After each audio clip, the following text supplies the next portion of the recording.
Sa murang edad ay natututo tayong mangarap at madalas ay nadadala natin ito hanggang sa panahong nagkakaroon na tayo ng kakayahan na abutin ang mga ito. Pero ano ang gagawin mo, idol, kung sarili mong pamilya ang hahadlang sa mga gusto mong marating? Itutuloy mo pa rin ba ang iyong nais kahit kapalit nito ay tiyak na problema sa iyong pamilya? Ano ang kaya mong gawin at gaanong kalaki ang kaya mong isakripisyo para lang maabot ang pangarap mo? Yan ang karanasan ng tatalakayin natin ngayon na si Jennifer Lopez, na mas kilala din sa tawag na J-Lo. Isang napakasikat na artista, mananayaw, businesswoman, fashion designer, producer at siguradong kabilang din sa mga most successful female recording artist of all time. Kilala din ito sa kanyang mga charities. Pero sa kabila ng lahat ng ito ay naranasan naman itong itakwil at mapalayas ng kanyang mga magulang dahil lang sa kagustuhan nitong abutin ang kanyang mga pangarap. Nakikita mo man siya bilang isang napakasikat na personalidad,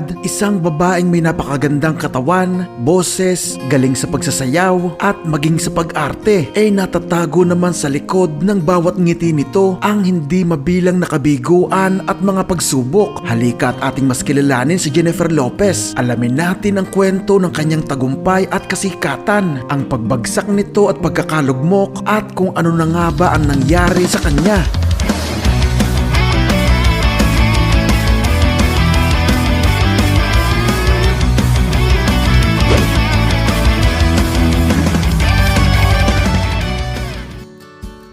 Ipinanganak si Jennifer Lynn Lopez sa New York City noong July 24, 1969. Pangalawa ito sa tatlong anak ni na David Lopez at Guadalupe Rodriguez na parehas namang nagmula sa Puerto Rico. Hindi man ganong karangya ang kanilang buhay, ay naranasan naman ni J-Lo ang ipasok sa singing at dancing lesson sa edad na 5, kung saan nga mga idol ay naging kapansin-pansin ang kanyang talento. Nag-e-excel din ito sa larong track and field, sa gymnastics at bilang miyembro ng isang softball team sa kanilang paaralan. Kaya masasabi nating isa si J-Lo sa mga pinagpalang maging talentado sa napakaraming bagay. Ganun pa man ay mas nag-focus naman ito sa pagkanta, pagsasayaw at pag-arte. Katunayan ay naging parte agad ito ng ilang proyekto at isang low-budget film na may Little Lady noong taong 1986. Nakadagdag ito sa pangarap at kagustuhan ni J-Lo na maging isang sikat na personalidad balang araw. Pagkatapos niya ng high school ay nagsimula na ito magtrabaho bilang isang part-timer sa isang law firm para kahit papano ay makatulong ito sa gastusin sa kanyang pagpasok sa kolehiyo. Pero ganun pa man, pagkatapos lang ng isang semester ay naisipan na din ito na tumigil na lang sa pag-aaral at mag-focus na lang sa pagiging dancer. Pumasok ito bilang isang full-time na estudyante sa isang dance studio, kung saan nga mga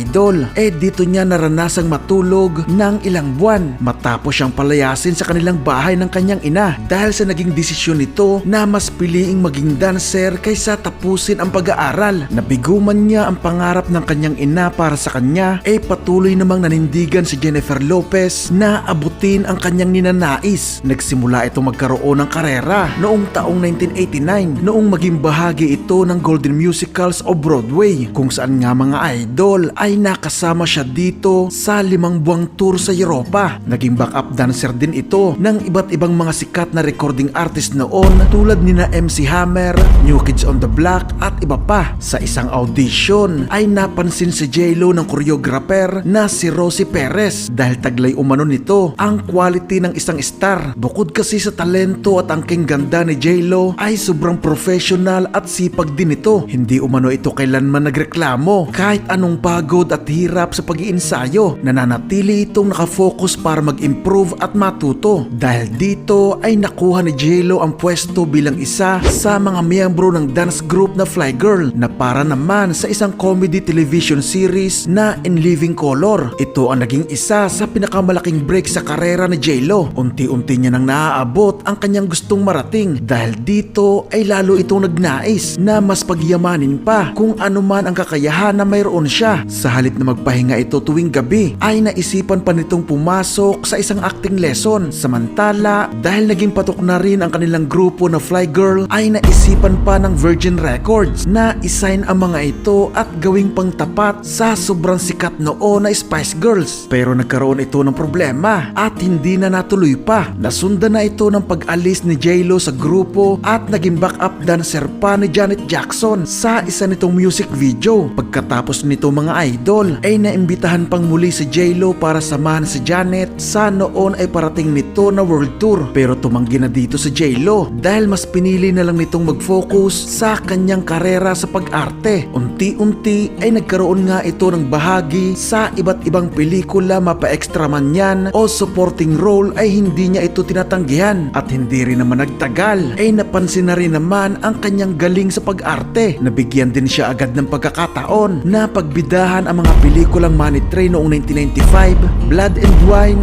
Selena, Anaconda at U-Turn noong 1997, Out of Sight at maging paglalapat ng boses sa animated film na Ants noong 1998 at iba pa. Pero mas tumatak kay J-Lo ang kanyang pagganap bilang Selena. Nahango naman sa totoong buhay ng namayapang sobrang sikat na singer na si Selena Quintanilla Perez. Dahil dito nagising ang kagustuhan niyang maging isang recording artist at sa tulungan ng kanyang bagong manager ay naikalat sa iba't ibang recording companies ang kanyang ginawang demo na naglalaman naman ng mga kantang nakasulat sa Spanish language. Nagustuhan ito ni Tommy Mottola ng record label na Sony Music kaya pinapirma nito sa J-Lo ng kontrata sa isang kondisyon na English na mga kanta ang kanyang ilalabas. Noong June 1, 1999 ay na-release ang debut album ni Jennifer Lopez na tinawag na On the Six, kung saan kasama ang mga singles na No Me Ames, Feeling So Good, If You Had My Love, Waiting for Tonight, at Let's Get Loud. Pumalo lang ito sa number 8 ng Billboard 200 pero masasabi nating sobrang successful ng naturang album na certified ito bilang 3 times platinum ng Recording Industry Association of America. Bumenta din ito ng kabuoang 8 milyong kopya sa buong mundo. Nasundan din ito agad ng pagbida nito sa pelikulang The Cell na kumita lang naman mga idol ng mahigit sa $100 milyong. Si Jennifer Lopez din ang pinakaunang female artist na parehas na nag-number 1 ang pelikula nitong The Wedding Planner noong 2001 at pangalawang album na inirelease sa parehas na linggo, ang pangalawang album na J-Lo noong January 23, 2001. Andito ang mga singles na Play, Ain't It Funny, I'm Real, at Love Don't Cost a Thing. Nag-number 1 nga ito sa Billboard 200 at na-certified pa na 4 times platinum. Bumenta ito ng 12 milyong kopya sa buong mundo. Tumigil ang album na ito sa number 1 ng halos 5 linggo at ito nga din ang nasa number 1 noong maganap ang atake ng mga terorista sa World Trade Center noong September 11, 2001. Kaya hati noon ang nararamdamang saya at lungkot ni J-Lo. Dito na nagsimula ang pagiging aktibo nito sa malalaking charities na noong una ay para lang matulungan ang pamilya ng mga biktima ng naturang trahedya. Pero nagpatuloy na ang pagtulong nito sa mga nangangailangan hanggang sa kasalukuyan. Katunayan ay nagtayo na din ito ng sariling philanthropic organization noong 2021 na tinawag pa nga na Limitless Labs. Sa panahon ding yun mga idol ng 2001, matapos ang ilang bigong relasyon ay nagpakasal si J-Lo sa isang Pinoy-American at dati niyang backup dancer na si Chris Jude. Pero kasamaang palad ay hindi naman sila nagtagal. Nasundan na yon ng pinaka-successful niyang pelikula na Made in Manhattan noong 2002 na tumabo lang naman sa takilya mga idol ng halos $150 million. Samantala, inakitaan naman siya ng kaunting pagbaba ng sales sa pangatlong album na This Is Me din na inirelease noong November 25, 2002. Pumalo lang ito sa number 6 ng Billboard 200 at na-certified lang na double platinum. Pero dito na rin nagsimulang pumasok sa pagninegosyo negosyo si Jennifer Lopez mula sa kanyang restaurant hanggang pamangong Glow by J.Lo na naging top-selling fragrance pa sa US. Ganun pa man, pagpasok ng 2003 ay nagsimula ng ulanin ng iba't ibang kontrobersya si Jennifer Lopez na nakaapekto ng malaki sa tinatamasa nitong tagumpay. Bunga na din kasi ito ng hiwalayan at makontrobersya niyang relasyon sa aktor at filmmaker na si Ben Affleck. May panahong umiinit na bigla ang ulo nito sa mga shooting sa pelikula. Tinawag pa nga itong demanding diva ng isang sikat na tabloid. Napasama na sa one of the worst film of all time ang pelikula nitong Gigli noong taong 2003 at hindi na din kumita pa ang sumunod pang pelikula na Jersey Girl noong 2004. Inamin ni Jennifer Lopez na yun na umano ang pinakamababang ibinagsak niya, hindi lang ng karera kundi sa love life at iba pang mga bagay.